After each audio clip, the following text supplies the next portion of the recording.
My life has been average at most. I live in a family of 2 girls and 1 boy. There was my older sister Jenny, me, and my younger brother Alex. We had a typical childhood, I guess. Jenny was popular with her blonde hair, blue eyes, and skinny frame. Alex early on showed a penchant for sports and became the star athlete of the family. But myself, just like the rest of my life, was very average.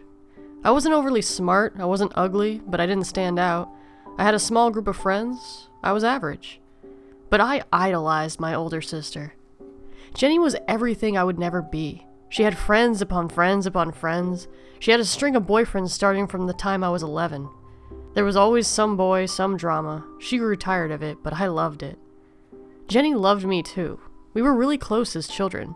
Mom and Dad loved me, sure, but they didn't notice me like they did Jenny and Alex. Because there was nothing special about me, not really. But Jenny didn't see it that way. See, she paid attention to me. She gave me makeovers and taught me how to use makeup. She used to take me shopping with her popular friends and show me the best clothes to wear for my body shape. She would tell me about her amazing, glittering life, and she would listen if I would find some small contribution to make to our conversations. She was my role model. But sometimes life isn't average. Sometimes it isn't typical. When Jenny was 16 and I was 13, she was found in her room, a bottle of pills spilled next to her. I don't think they even bothered with much of the investigation. It was clear what she had done, although no one really knew why. Life can be funny that way. Sometimes it's the ones who seem happy who are struggling the most. It was a very difficult time for my family, but life went on. As I grew older, I grew to love my average life. My parents paid a little more attention to me with Jenny gone. I went to a state university for journalism where I met my husband, Alan. We got married right out of college. I worked for the local paper and he had an office job at a company just a few blocks down the road. Our life was blissful, beautiful, and unremarkable. Until, that is, I became pregnant. It started when I was about 2 weeks late. I've always been as regular as a clock, but at this time work was pretty hectic and I wasn't really paying attention. Then, one night, I had a terribly real, terribly strange dream. In the dream, I was in my old childhood room, sitting on the flower-patterned comforter of my twin-sized bed, playing with a pacifier for God knows what reason. In walked Jenny. She climbed on the bed. She was toying with an empty pill bottle. She looked into my eyes. I don't know why, but I woke up screaming. To be honest, I hadn't paid much thought to Jenny in years, and I'd never had a dream like that.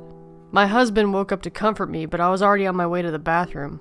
I vomited in the toilet for about 20 minutes, thinking of missed periods, pill bottles, and Jenny. I took a pregnancy test after that day. It came out positive. My husband and I were overjoyed. We celebrated with a nice dinner. We called our parents. We were both incredibly excited. We talked about baby names, nursery, and all the things you associate with babies. We got to bed late, exhausted but happy, cuddling together like newlyweds, dreaming of little cherubs dancing in our arms. I woke up to see my sister standing next to me. If the night before had been frightening, you can't imagine how it felt. Here she was, Jenny, the real, not-so-alive Jenny. She stared down at me. I reached out. I almost felt as though I could touch her, but she turned and walked out of the room. From that day on, Jenny was always there. She was standing next to the bed when I woke up in the morning. She followed me to work. She watched as I picked out baby clothes, occasionally fingering 1 or 2 items that she particularly liked. She was always there.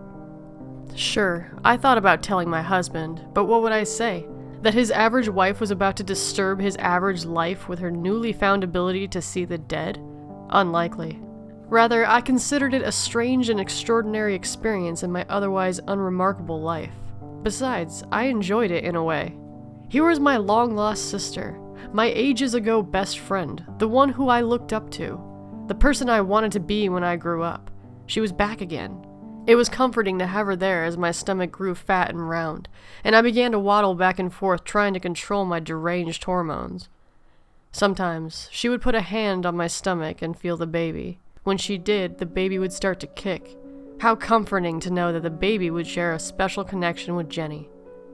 Jenny was there when my husband drove me to the hospital, crying in the back through the pain of my contractions. She followed us to the maternity ward and stood calmly next to me as I pushed, and pushed. She kept her hand on my stomach. It was a comfort. Then, it was over. They placed a baby in my arms. A girl. A wonderful, plump little baby girl, whose cries were the most beautiful thing in the world.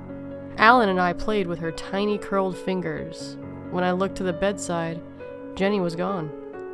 Now, don't misunderstand. I've always missed my sister. She was very important to me, and I miss her still. But I was somewhat relieved to see her gone. I missed her, but she could never be a part of my life again. Now I could return to my happy, typical life. My happy life with my happy baby and my happy husband. I was happy for a few weeks before I noticed it. I was playing with little baby Ellen when she looked up at me, and I noticed them. Her startling blue eyes. The eyes that neither her father nor I possessed. She looked at me with an eerie calmness. When I looked into her eyes, I saw Jenny. And so, tomorrow morning, I will fall to the floor in an outburst of tears and screams. Alan will frantically dial emergency services as I clutch the body of my child. When the EMTs arrive, they will pry the cold, lifeless body from my embrace, and I will collapse into Alan's arms. I will be sad. I will miss her, just like I miss Jenny. But Jenny can never be a part of my life again, no matter how much she wants to be. After all, it took me years to be rid of her the first time.